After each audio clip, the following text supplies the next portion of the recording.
Connor, let's talk about a position that I do not think is one that there are many question marks around. That is the running back position. I don't think any of us saw what Kevin Harris had in store coming. I don't think any of us predicted that type of season. Once Marshawn Lloyd went down in preseason camp last year, I was extremely concerned about the offense. And when we knew Kevin Harris was a capable back, don't get me wrong, but a 1,000-yard season in an offense that I think every defense knew that South Carolina was going to run the football, and he still ran it anyways extremely well. Now you're going to get Marshawn Lloyd back this fall. I think he's actually going through non-contact stuff in the spring. Won't participate in the spring game, obviously, but he should be good to go for fall camp. And again, you feel like it's going to be that 1-2 punch, 1A, 1B with Lloyd and Harris.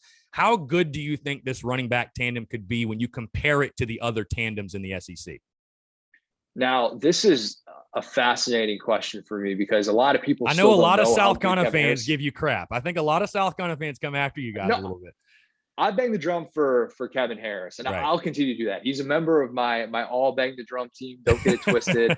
I will tell everybody who wants to hear it that Kevin Harris is the second leading returning rusher in all of college football. Breece Hall is the only returning running back in college football who had more rushing yards than him last year. I think he's phenomenal. And I think that what he did for the exact reason that you just brought up with all of those loaded boxes that he had to see, and he still had the home run ability. It wasn't like they just decided we're going to give you the ball 25, 30 times a game and you're getting to 120 yards.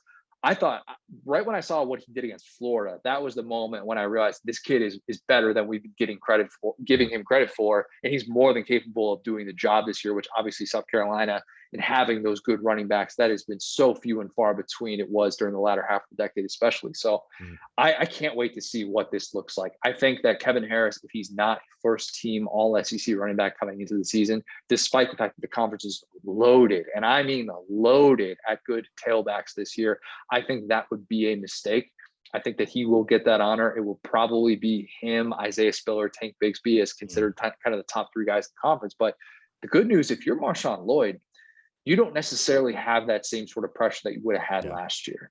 If he had come in last year, he was going to be the guy. He was going to be the starter. He was going to be the guy that they were going to build that offense around.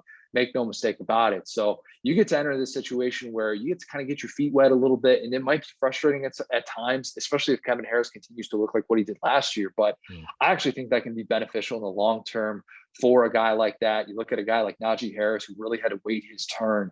And I thought by the time he was end of his junior year into his senior year, he really benefited from that. He didn't have the same sort of wear and tear because he waited his turn and was able to get those looks still at the same time in meaningful games. So I think it could be one of the best 1-2 punches in America. I'm excited to see what these guys can do. And I just hope that there are no setbacks for Marshawn Lloyd. He doesn't have a Zamir White-like start to his career, and we're able to see him out on the field in 2021.